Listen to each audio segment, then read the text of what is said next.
One of the big things that I saw from, we were talking about the golf channels live from the Ryder Cup and how good that's been this week so far. But the one thing that stood out to me is the stadium seating. They have built these massive stadium seatings that kind of rival like the Waste Management Phoenix Open. And I'm like, oh, wow. Like this would actually be really cool to go out there, get a spot and just post up for a little while. I don't know if it is all about, like, I wouldn't want to walk around Bethpage. Luke Donald and fuck Team Europe. You look like you are U.S. ready. We had to help them win the fucking war, all right? And now we're going to beat the pants off them, just like we did when we dumped a bunch of tea off the boat. The good old Boston Tea Party. I am a bleeding red, white, and blue American, so I don't care if the United States team was deceased and showed up to play. I'm going with the fucking U.S. team. USA. USA. I still believe in it, you know? Still love this place, so anything that we're involved in, especially if it's a fight, even if it's a golf fight, go USA.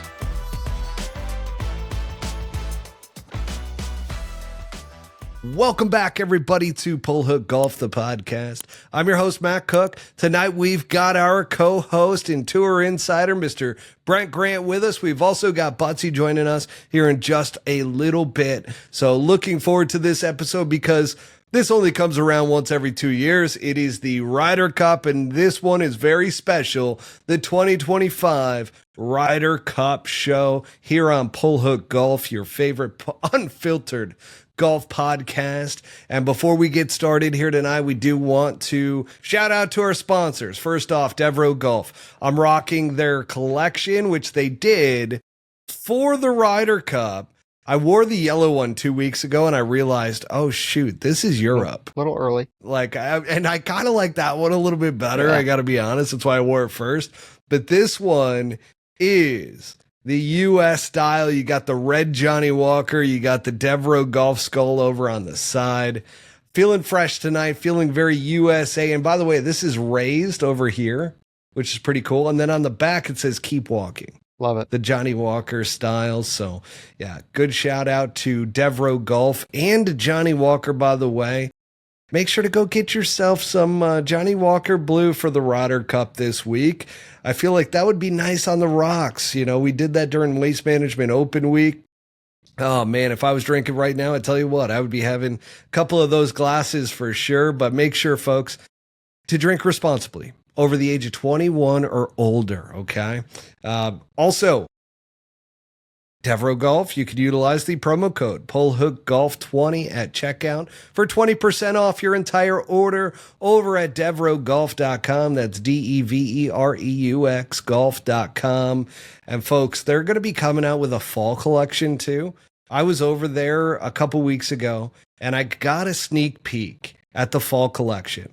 And I'm going to tell you right now, I am jazzed because as Bert told me, you know, they made some stuff that, you know, is still very much Devereux Golf, but they also have some great, like, classic style golf wear that still has that Devereux spin to it, but much more in line with, I feel like, our audience as well as just mainstream golfers out there that are going to country clubs and so forth. So this fall collection is going to be dynamite. Make sure to check it out. It should be dropping relatively soon. I imagine it's got to be dropping in October sometime. Don't mark my words on that, but really looking forward to it. And it has my personal stamp of approval because I really, really like the styles that they're coming out with. There were a few items that I'm like, oh, I got to have that. I got to have that. I got to have that. I got to have that. That usually happens at Devereux when I go in, where I'm just like, I start saying that I want everything. And then I realize I'm like, that's a little greedy. I need to, not take every single thing that they have in here. So yeah, anyways, this fall collection is going to be tough because very much my style, very much so the color palette that I love. And yeah, anyways, Pull Hook Golf 20 at checkout for 20% off your entire order over at DevRoGolf.com. Also want to Give you guys a promo code for Rokform, Rokform. I get asked all the time. Brent showing off his phone case from Rokform. That attaches directly to anything metal, folks, not just MagSafe. So the case itself has these very powerful magnets in it that you can attach to anything metal. I have their golf holster that attaches to a golf shaft that they provide you with. Stick it in the ground. You can use it while you're out on the golf course or at the driving range. It is unreal, though. And I'll tell you the real secret around it is that I do virtual sessions with Stark Health, group based out of California. If you guys have followed the 5 a.m. comeback journey at all, that's the group that is behind all of the fitness and wellness, nutrition, chiropractor, so on and so forth, right? I go into the gym, and I've been asked probably the last 12 times I've gone into the gym, what is that? Who makes that? Because it's so discreet. You don't have a tripod. You're not looking obnoxious in the gym, heading down this big, huge thing to all of a sudden film yourself, or in my case, be on with my trainer. So actually this past Monday, guy comes up to me and goes, what is that? And I'm like, what do you mean? What's what? Like, I'm in the middle of a workout, and nice enough guy. He's just like, he's like, take off your headphones. I'm like, okay. So I take off a headphone. I'm in the middle of a session. He's like, what is that? And I'm like, that's a magnet holder for your phone. He's like, oh my gosh. He goes, who makes that? And I tell him, I'm like, rokform.com. At the time, and I feel really bad about this now, I should have just plugged the promo code for him and been like, by the way, but he was like trying to memorize it because I'm like spelling it for him like ROKFORM. So a guy that had never been introduced to the brand at all, had no idea. Because when I go Rokform, he goes, Rajform. I'm like, no, not Rajform, Rokform, ROKFORM. And then I'm like, afterwards, I get back on with my trainer and they're like, why didn't you? Because all my trainers know about Rokform because they've all asked me too. They're like, what do you use?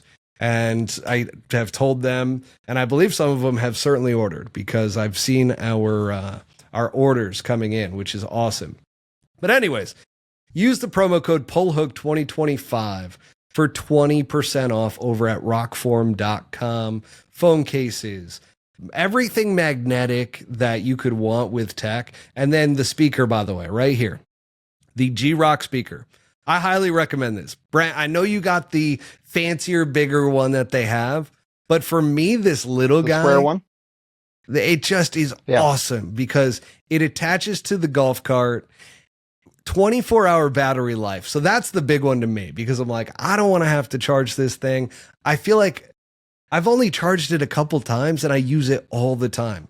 Whether we're at an ASU tailgate, whether we're out camping, whether we're on the boat, all of these different things, we utilize the G-Rock by Rokform. So again, go out there, get yourself a 20% off from us.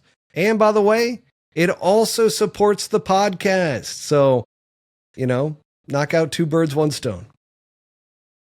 I was trying to buy some time as well through our promos this week. A little bit longer, a little bit more long-winded to allow Buttsy some time to get on here. But let's go ahead and get started here, Brent, because this is happening in my former backyard of Bethpage Black. And folks, if you haven't heard the stories, whatever, I would be losing matches to anybody money-wise. That's where I would go. I'd go to Bethpage Black. It fits my game nicely. I tend to hit it further than a lot of people I play with. You're one guy that hits it further than I do. However, we'll say with working out and so forth, would love to get back out there with you and just kind of see where it lines up because it's definitely going further. That's for sure. We're over 3. That's for sure. And then we get some roll out of it too. So I'm dialed in with the PXG driver. Anyways, Bethpage Black. I love this golf course. Because for me, it's not the green complexes that are super tricky. Like the greens are relatively flat, right? So I feel like it's not that bad when, like, it's not a bad golf course to putt on. You know what I mean? Like you're not, and short game wise, where I always struggled with chipping. and pitching around the greens and so forth, especially as I wasn't playing all the time. And I'll say this, like it's relatively easy to get around there. So outside of when they grow the grass really long, this week, the grass is trimmed. Like I heard that the rough is not very high. The setup is going to be set up for a lot of birdies out there. So if we're taking away the challenge behind it, who does this favor in this matchup? Because it certainly doesn't seem like the U.S. team. Yeah, exactly. I think it's obviously they definitely are able to tailor the course how they want to. I mean, I heard that throughout the year, before each Ryder Cup, captains and players are going out there and saying, well, trim this and do this, and they kind of can do what they want and dial it in. Now, obviously, depending on weather, it obviously could change drastically, but with the camaraderie, with the fact that there's some extra little fire going on, I don't think the U.S. team is going to be favored necessarily by. They're going to be favored because they're quote unquote better players as far as the rankings are concerned, but they're not going to be favored by an easier setup. And I think it's a complete mistake to let any of the European players be even remotely comfortable. And I think they should have set it up like a U.S. Open, because it's the U.S. Open, not the British Open. So they might have made a fatal mistake by letting it be a little bit too easy. But who knows? I mean, the fairways still look pretty tight, so can't imagine it's going to be easy to stop the ball. It's just that secondary, or I guess you could say the first cut of rough is super low. So, I mean, they're still going to play challenging, but I'm with you. I felt like maybe a missed opportunity here where, yeah, they could have set it up like a U.S. Open.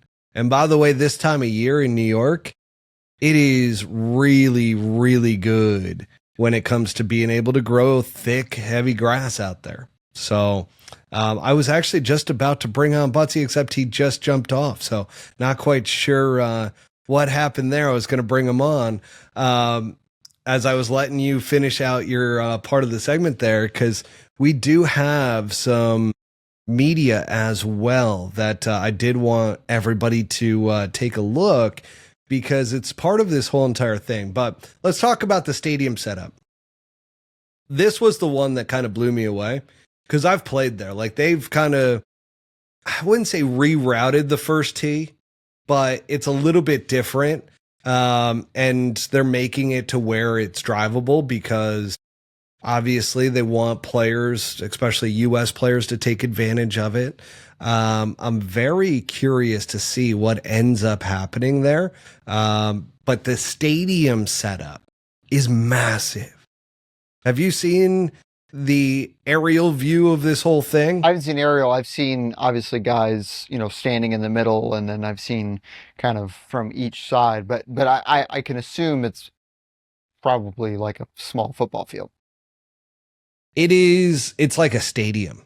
It kind of reminds me a little bit of Waste Management Phoenix Open. Oh, that's gonna be fun.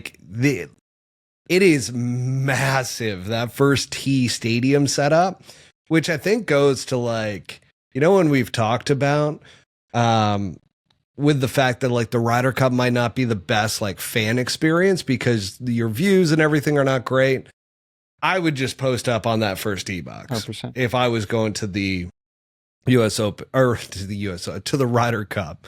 I would 100% find a seat there, because you got the first tee, and then you kind of have you have the view of the 18th coming up as well, which is pretty sweet. So I don't know, man. This is when I saw that, I'm like, wow, this is going to be a crazy first tee box setup and 18th hole setup. Hopefully there's some matches that get to the 18th hole and you can actually have that experience coming down to the wire, coming down to the end. So that'll be a very curious situation. Can I ask you a question? Yeah. In your experience at Bethpage Black, is there a time of year where it can get super spicy? I mean, of course there is, but is it this time of year? I always felt like heading into the fall, like I love playing there in October. Like So I it's just probably felt like the perfect then. course was in pristine condition at that time of year. And you start getting the foliage too. Like, don't want to just talk about the beauty of it, but the greens start getting firmer because it starts getting colder at night. So that's where I don't know enough about what the weather's been like lately in New York to Yeah, I'm know just about whether to or check. not. I know it's kind of been a little bit on the warmer What's the city? side. So it's in it's in Farmingdale? No, it's in Bethpage. Bethpage, New York. Oh, Farmingdale that's pretty is, cool. Well, it's gonna rain Wednesday, Thursday, Friday, and maybe Saturday, Sunday, and Monday. But it does not get warm. So it's definitely gonna rain Thursday for sure. And it's probably gonna be a thunderstorm tomorrow, and then maybe some rain throughout the weekend. So we will see. We will see. Maybe the heavens will open, maybe they won't. But I see this issue because they're not playing the golf course all the way back. So they're playing it shorter. They're playing it for birdies, and I'm sorry, but it does not bode well. You have to set up long, tight, penalizing off the tee, hard around the greens, yada yada yada. Make it American golf. Because that's the only way that you have an advantage. I'm with you. I really am. I think they could have done so much more with the golf course. But again, I'm going off of other people's perspectives that are there right now that are analyzing it. The other one that I do want to give a quick little, because we've been very difficult on golf broadcasts throughout the years. And like I've criticized with feedback and so forth as to, hey, this could be so much better. The one group that actually does it really, really well for like pregame stuff or pre-show stuff, other than us, of course, but the entire Golf Channel crew that does that show, Oh yeah. it's like Johnson Wagner's phenomenal. You know, Brandel's always talking shit. So, and he's just so jaded on so much that I just don't. We're going to get to him in a second. This is a little bit of a segue of getting into that whole discussion around it. Yeah. But, you know, then you've got, oh gosh, what's the Irish guy's name? Paul And then you McGinley. got the main, Paul McGinley. Rich Then Lerner. you've got the Rich Horner. Lerner. Yep. Those guys are great. And I Phenomenal. feel like I've been watching that, like watching, what is it? Masters on the Range. They do Yeah. that Live one from- during the Masters live. So live from the Ryder Cup, Yep. right? That's what I was blanking on the name of Yeah. it. I didn't write it down, but they're doing such a phenomenal job and they've got all the shots and everything. So I feel like if there is one that should get a shout out, it's that particular Absolutely show. agree. 100%. And I enjoy watching it. So that's one to where like I'm getting some information from because I've been watching it every day leading up to this. So Monday and then today. And I will say like just the way that they have structured this golf course, I just feel like we might be missing something. Yeah, no, I think it's always that feeling. It already exists now because the US team just always has some sort of egotistical, prideful like air about them. And you know, the kind of homegrown like grassroots movement like kind of group, it has never existed on the American side. I mean, not since the 90s can you say that it was a group of guys that were just grinders, veterans, yada yada yada. Like, no, that has been the European team for 25 years. Yeah, but And- you got to remember, we used to dominate Oh, yeah. the Ryder Cup. Well, that's what I'm saying. We have during so those many times. more Yeah. wins Yeah. than the European side. But then all of a sudden, it became to where Europe like united. Kind of weird to say, but they all came together and they became a team, and they built a culture. And that's one of the things that I do want to show right now. Hopefully this comes through for everybody, but this is the European, and this will actually, I think this is like 2 minutes long. We may cut it short, but this one is a clip done by Luke Donald, which I want to rave about Luke Donald and how good of a captain this guy is, because he gets it and he gets the details. And you're going to see in this video the details. And I'm going to talk about some of the reasons why I think we're in trouble. I think the U.S. is in trouble, and some of it has to do with things like this. Let's take a look. Welcome to our team facility. This has been custom made just for us. Come with me and I'll show you around. It starts here with our 4 away wins. This is our inspiration this week. 87, 95, 04, 2012. Like they put that on the wall. This is our gym. Like that's so smart. Recovery area. Never had one as big as this.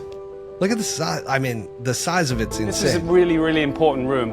All the workouts they want to do, all the recovery, ice baths. We even have a sauna down there. Some guys might be playing 5 times this week in 3 days. That's a lot. So they need to be rested, recovered, and ready to go. Our locker room. Everything here is laid out. Little inspirations. Excelsior. It means ever upward. It's the New York State motto. Dude, I got to pause it for a second.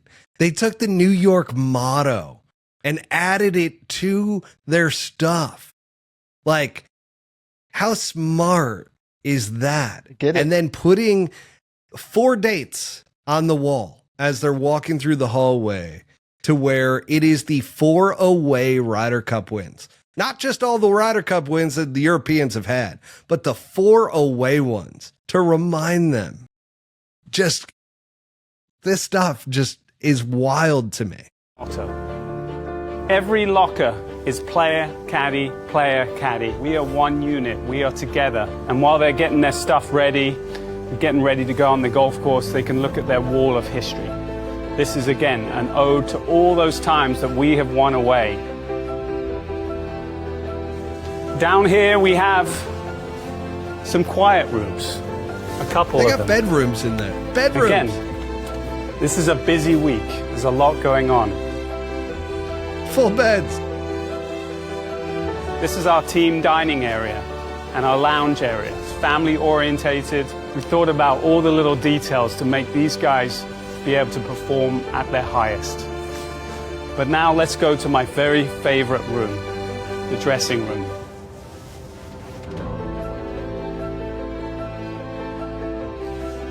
This is our inspiration again. Our 4 shirts from our 4 away wins. This is a really important room for us. We will gather here, swap ideas, and be very focused about what we want to achieve this week. And each player above their locker says, our time, our place. That is our motivation. That is our theme.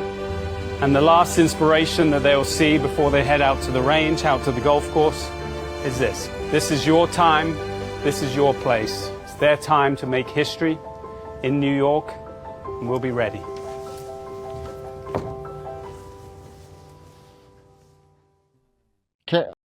Ooh, I tell you what, this is one of the things where you sit there and you look at, yeah, you know, the music and that's cool and, you know, it was pretty well scripted and whatnot, but this is what people need to understand why the U.S. team continues to just not get it, is that this is a team event. The better you play does not make it, like, that's great. You can play all you want by yourself and be the best player that's ever lived. But if you do not play well as a team, you will not win. And that is universally true. It's so beautiful, but I would love to see if it exists. I don't know if Keegan's the type of guy to do that. I love Keegan to death, but he is definitely socially awkward.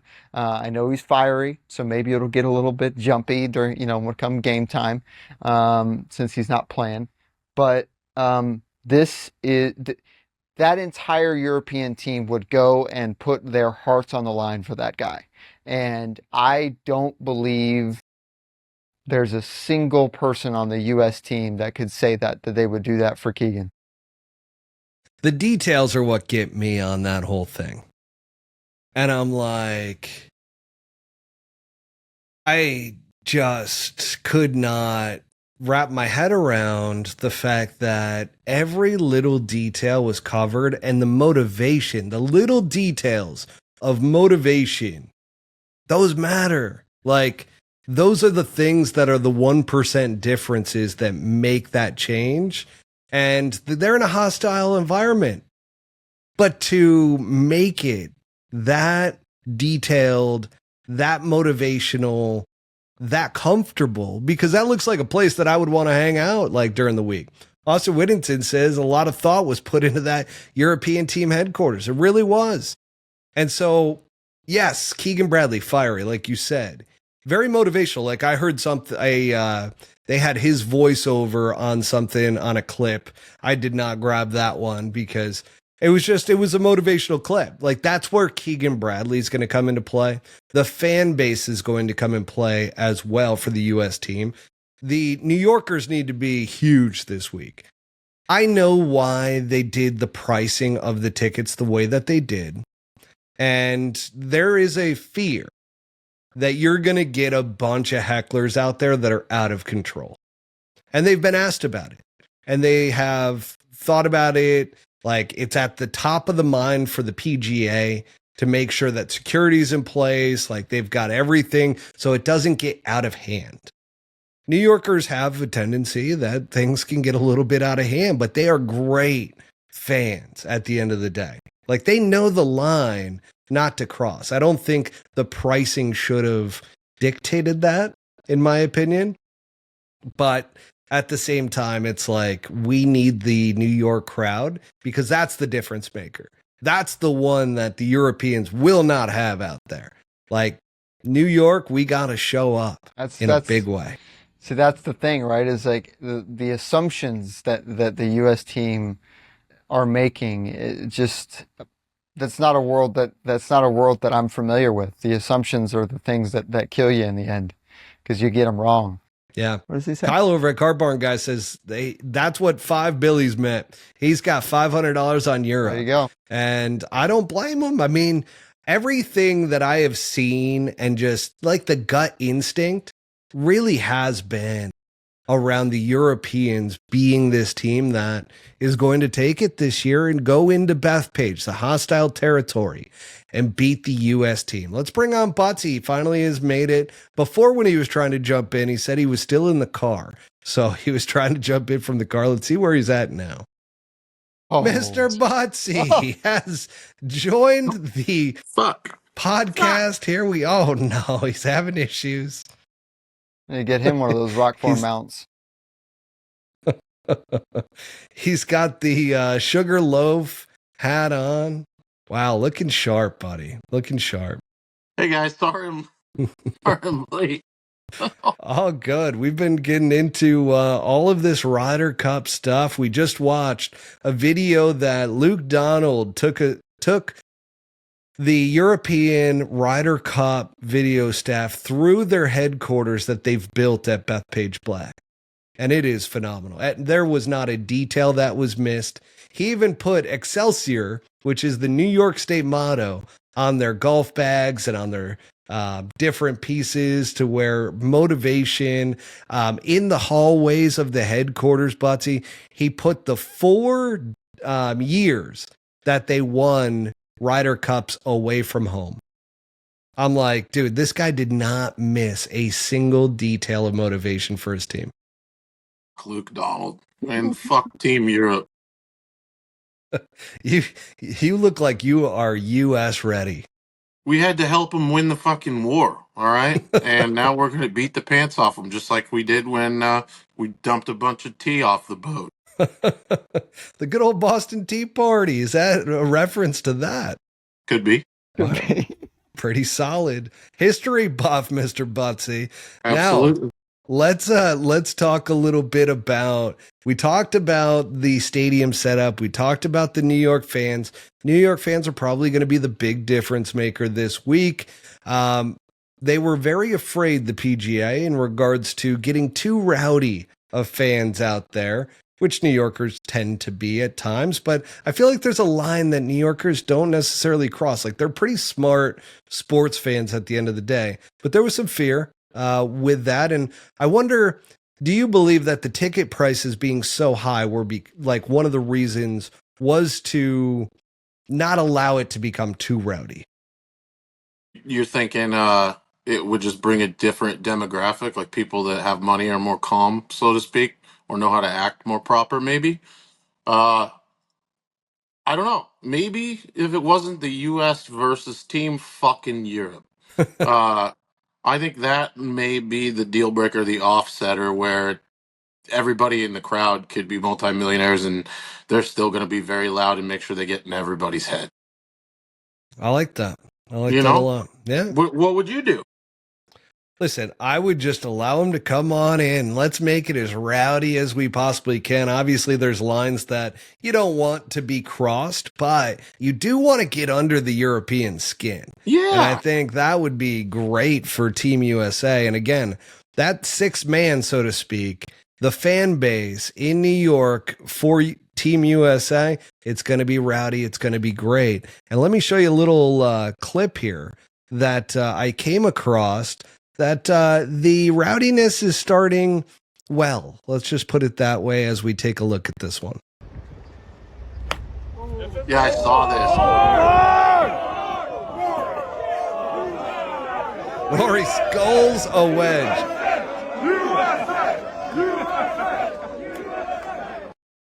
There was no rowdiness like there outside of the USA chant. And I mean, it's just good old fun there in New York and Bethpage. So I don't know. Razzed for blading a wedge, and that's the type of shit that should happen for sure. You should definitely get razzed for I mean, there's every away event you go to, you're gonna get crap for hitting. I mean, shoot, even if you don't, every sport. Yeah, I mean, it's no different. An air ball in basketball. Yeah, I mean, a skull in golf. I think what's going to be interesting about the dynamic, and I'll make this call now, I think there's going to be something said about the PGA of America post Ryder Cup. But we could talk about that next week. But I think honestly the ticket price was something that they settled on because they just legitimately didn't want everybody to come in. Because if everybody does come in, it's less people, it's more people that they'd have to control, and they just don't want to have to deal with that, especially with all the safety concerns over the last couple of years, and then everything that's happening politically as well. I mean, there's probably going to be more cops at Bethpage than there are in the entire freaking city. So it's going to be pretty crazy. I'm looking forward to it. I've been asked a lot, are you going back for it? I'm like, absolutely not.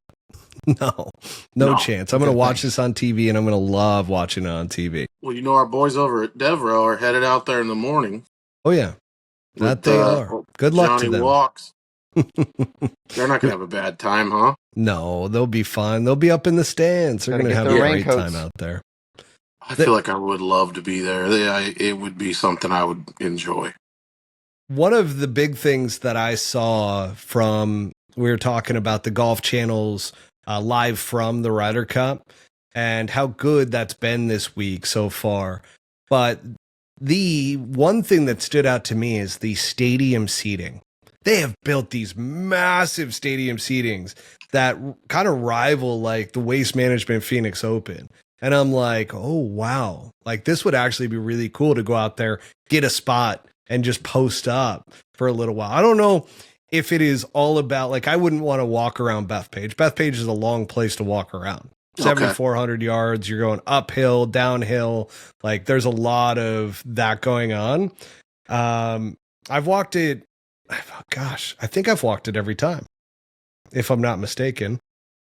I don't think I've ever I've taken a cart a few times.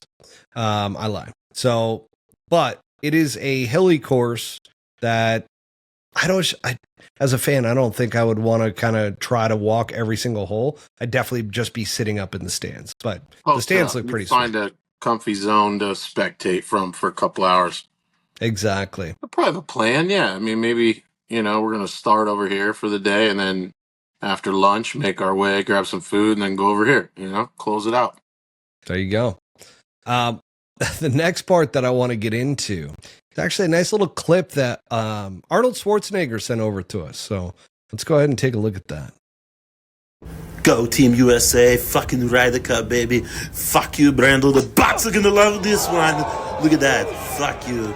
336 fucking yards of bots, Brandel. What do you think about that? Suck on this one. So, I mean, incredible stuff from Arnold, just, commentating. And we do need to talk about Brandel Chamblee's comments on Bryson DeChambeau. Oh, gosh. Because these were his exact words. He didn't talk about playing on a team and how much that meant. What he did do was talk about his YouTube channel, which, if we want to talk about the numbers that are generated from that, it's pretty dubious. I have no doubt that bots are generating a lot of those views.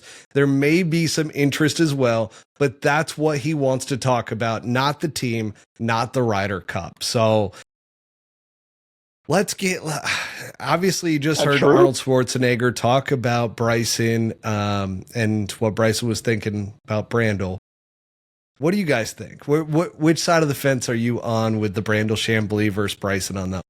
This sounds like something that somebody that works in politics has written for them to say. Like, this is going to be perfect. This is about the most riled up thing that I could possibly invent. And if that's the truth, call it Brandelgate if you want to, or Botgate. We'll call it Botgate. They did a great job because it's been on every platform. We're making videos about it. It's working. Whatever Brandel is saying is fucking working. So that's where I'm at with it. It almost sounds designed to me. I don't know that Brandel would really say that he fucking cares about Bryson DeChambeau's bots. I don't even think Brandel knows what bots are. What a bot is. Yeah. I think that's the big miss by everybody that's kind of picking a side in all of this. It was media driven. It was meant to be taken as a hot take snippet, and then everybody's going to chime about it. But I have seen to where just everybody's shitting on Brandel for this one. Everybody's just like, dude, you clearly don't understand that, like, Bryson is popular on YouTube. Like, that's not just bot generated interest. Yeah, just because he doesn't watch it. Yeah, that's why somebody fucking put that in front of him and he read it. I don't know. Hey, what do you think, buddy? You're sitting there in shock. Yeah, I mean, I've listened to him talk. I've listened to Brandel talk in person. I've talked to him a few times. He definitely loves some Brandel Chamblee. But, the question you have to ask yourself is what he's saying even remotely true? Does Bryson DeChambeau, did he really not mention anything about being on the team? Like, has in all of his talks while he's doing this, is it really like he's been completely devoid of any team talk? And if it's not as much as Brandel thinks it is, then it wouldn't matter even if it was close. He's just going to be like, oh, well, he's a live player and he took blood money and he's just a moral POS and like, here's the stats on how good, like, I don't care. Like, be more of a pompous douchebag, please. Well, I will say, as I dip my toe for the very first time ever into a post that was apparently because you can't have just like a neutral opinion on something and be logical about it and have common sense that you're either one side or another. Well, Brandel very much so plays it like politics, to where, like, he's delusional on this one. Like, that isn't even a take that, like, makes sense. Like, everybody's against him on it, and it's just like, what the hell are you trying to do other than just you get additional clicks and social media coverage and views? Like, it's absolutely ridiculous, and it's delusional. He's going to find out. Everybody up. Yeah, he's going to find out what bots are because they're about to come for him. It's like politics, man. It is like politics. And golf has become, I didn't realize how delusional. I thought it was just in golf. but apparently, like, this is a common theme across different things. And I didn't realize golf was as political as it is, but clearly over time we've realized that it is.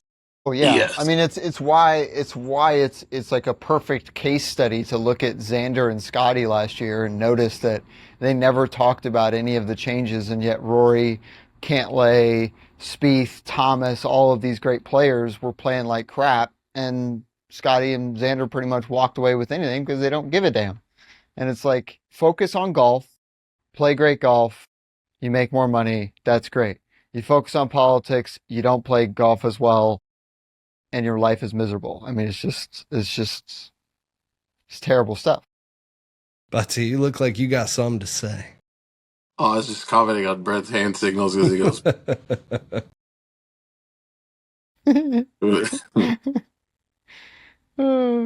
Here's Brandel's other comments on Bryson, which goes even further, right? And this is on him being a teammate. It's one of the reasons why I think he's going to be such a difficult person to get paired with. No doubt he's one hell of a golfer. No doubt he has his moments and generosity with fans. I've heard about it. But he's an odd duck when it comes to trying to blend in with the team. And he has so many potential bulletin board mistakes. And I think he would be a captain's nightmare. I don't know. I don't know, man. I don't know if that's played true. Pretty well at Whistling Straits.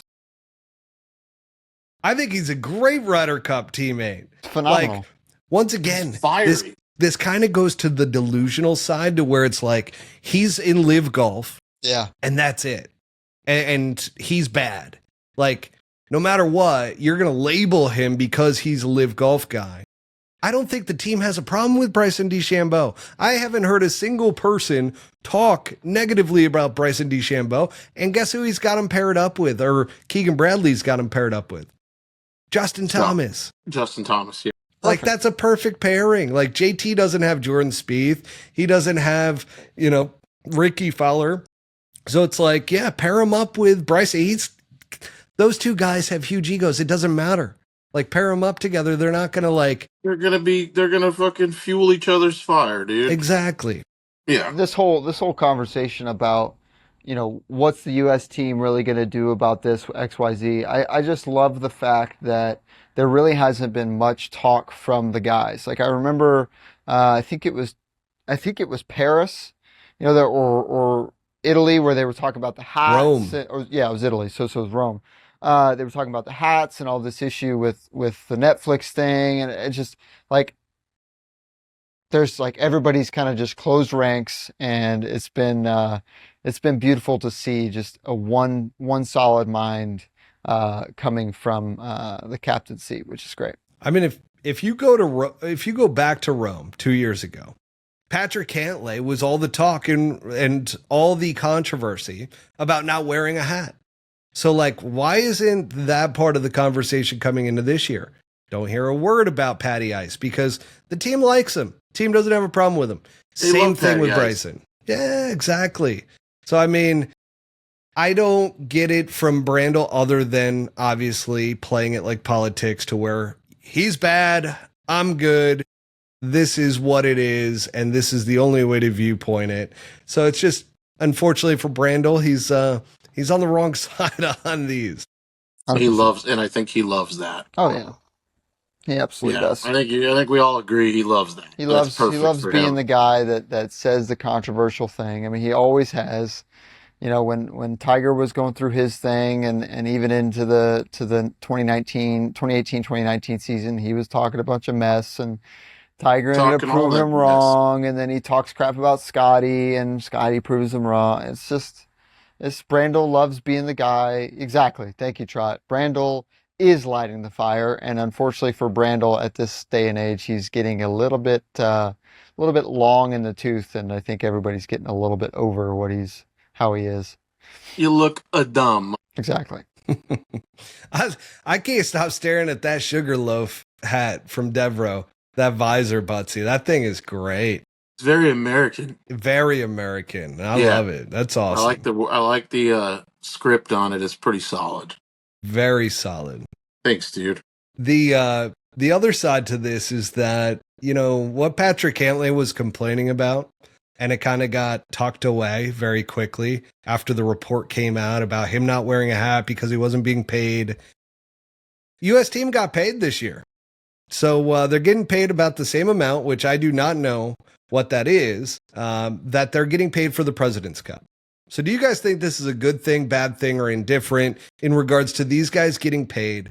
Europe, the players decided they didn't want to be paid. They wanted to do this without being paid. So that's enough right there, right? Like, it's for honor, and that's how they'll kind of probably frame that. It's for honor and country, and it's not about the money. I mean, I don't know.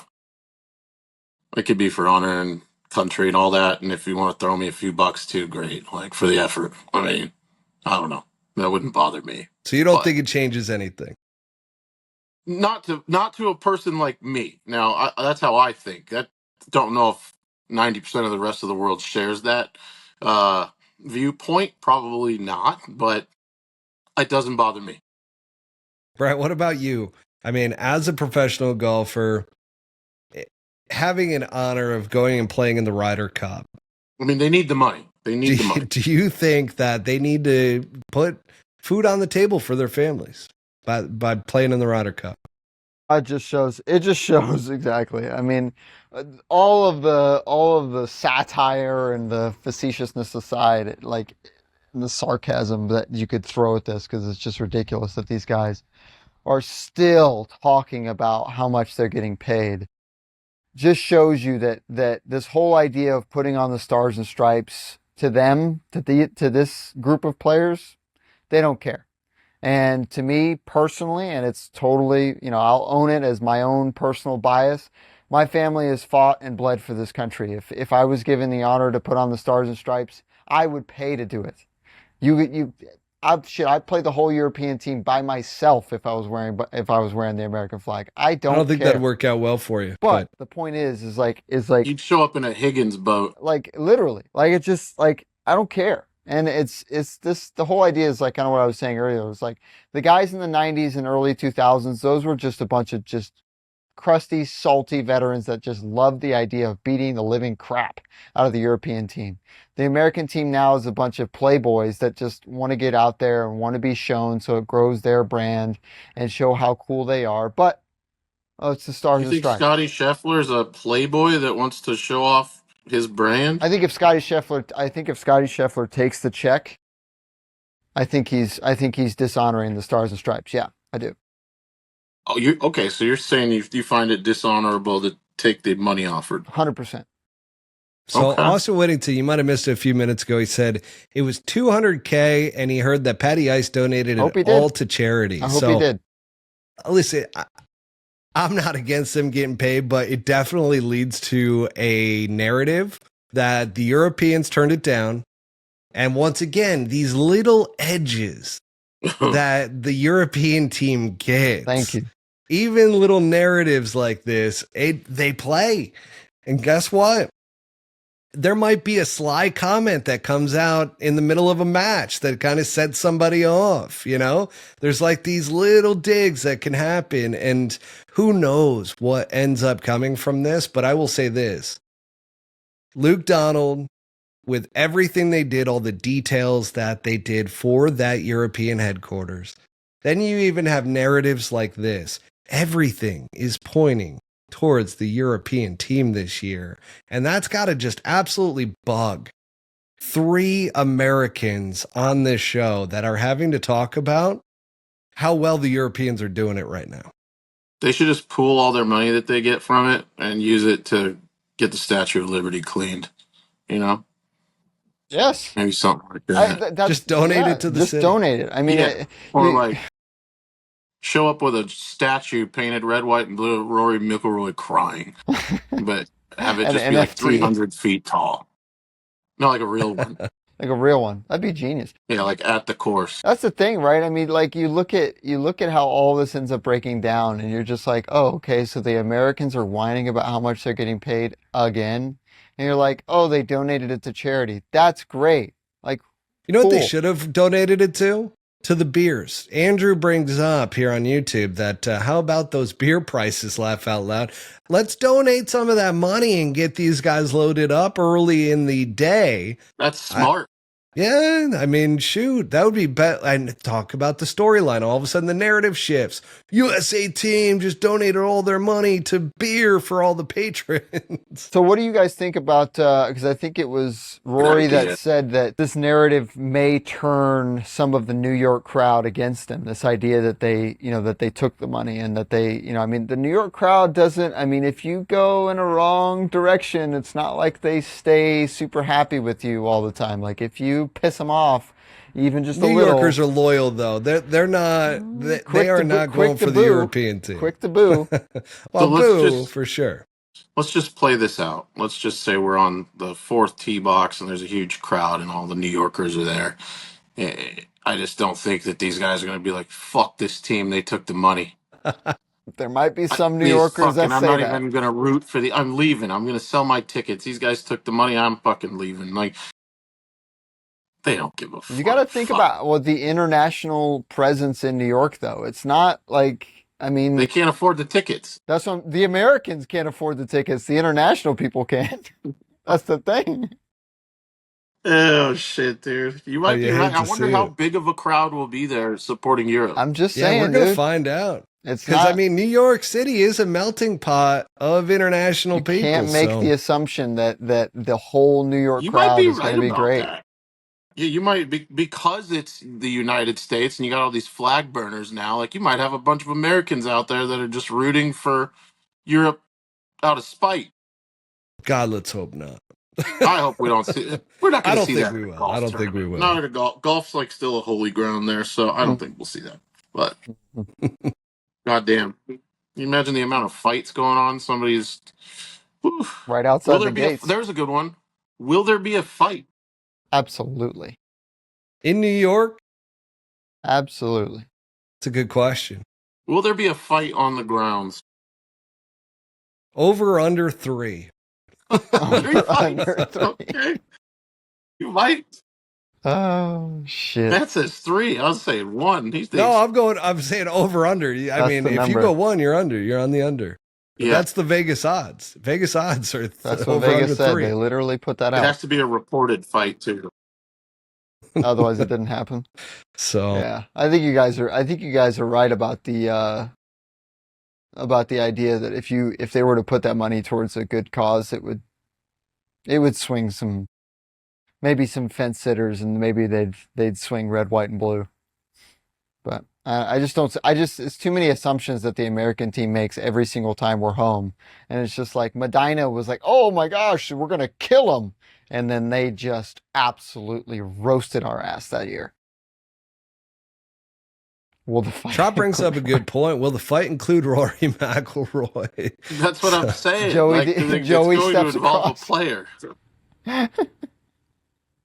LaCava steps across the freaking. Somebody says something a little weird about him. I'll tell you that actually. So don't miss that one like you missed the 4-footer to lose that tournament, you schmuck. Somebody's gonna say some shit like that. LaCava's a Buffalo native. That's good banter. Yeah. Oh yeah, it's perfect. So LaCava's a New York native. Yeah. So LaCava's not the guy that you want to mess with. No, LaCava's a huge dude. Yeah, he's a big guy, right? He's like 6'4". No, he's not that tall, but he's a big dude. I mean, you're a big guy, Buttsy, but I mean, it's not exactly. All right, who we got this week, guys? Who we got? God. So let's wrap this up with our picks for the week. And Buttsy, I'm going to start with you. Scotty You Scheffler. got Team USA or you got Europe? I am a bleeding red, white, and blue American, so I don't care if the United States team was deceased and showed up to play. I'm going with the fucking U.S. team. USA. USA. USA. I still believe in it, you know? Still love this place, so anything that we're involved in, especially if it's a fight, even if it's a golf fight, go USA. What's the soccer chant? I believe that we will win. Correct. One team, one fight. Something like that. Correct. One team, one fight. It's USA though, so I don't watch soccer either. Oh. However, when the USA, when Team USA is on, I'm watching. You want to that get thing. going? Watch some of that stuff from a World Cup. I've heard it's awesome. It's It's great stuff. Yeah, I've heard it's like there's a reason it's fucking huge. Like people love soccer. Yeah, it's awesome. So Brent, who you got this week? Oh boy. Well, the logical correct answer for me would be to go that the European team comes out and wins by 4 points. But 4 points. What do you think about 5 Billies? But no. But red, white, and blue, baby, all the way. One I team, love how one fight. we talked up Europe this entire podcast. Yeah. So far, we got 2 for the U.S., 0 for the European team, and I'm going to make it the trifecta because I have to go Team USA. I love everything that Europe's done, and I think the USA needs to learn a lot, especially when they go international in 2 years. Agreed. And they go overseas. They need to take Luke Donald's playbook and just utilize it for the U.S. team. But I'm going USA. I think it's going to be very close. I think it's going to be a 1 point difference. Really? In the victory. So I think it's going to come down to those final matches. And hopefully Scotty Scheffler's in that final match. That's all I'm going to I say. think Trump flies a B2 over the course, though. 100%. Yes, Friday. A few of them, actually. So he's going Was Friday. that planned? So Scotty Scheffler was talking about how he will. So Trump told him that he will be there Friday on the grounds to talk to Team USA. And I love that we're seeing a president that loves sports 100%. and is showing up to all of the sporting events, which is pretty cool. Yes. Fuck yeah. Absolutely. Especially, this is a big one. This goes back a long ways. Yeah. Got to be there. And actually, I mean, I should say that previous presidents have done it as well, if I'm not mistaken. Yeah, but I mean, it's a little bit different when you have DJT there. I mean, the guy is going to bring just the absolute heat with him. I mean, Do we see a bomber? Do we see a bomber? 100%. I can tell you they will fly probably a couple C-130s. They're going to fly a couple F-35s, and they will fly a B-2 bomber. 100%. We'll end it with this. Over under number of gallery ropes to clothesline Bryson if he loses his matches. That's from Andrew P. 4. 4. Exactly 4. I'm gonna go a half. Half. You're going to go 2 ropes? I might just catch him like on the forehead. We don't know. God, Not a I full would clothesline.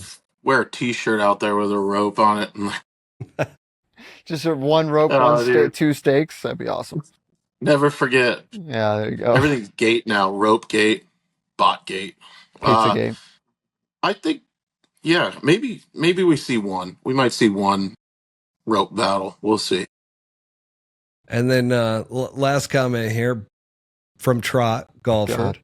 Ben Griffin will be the last man on Sunday, and he will winning the point for the Ryder Cup.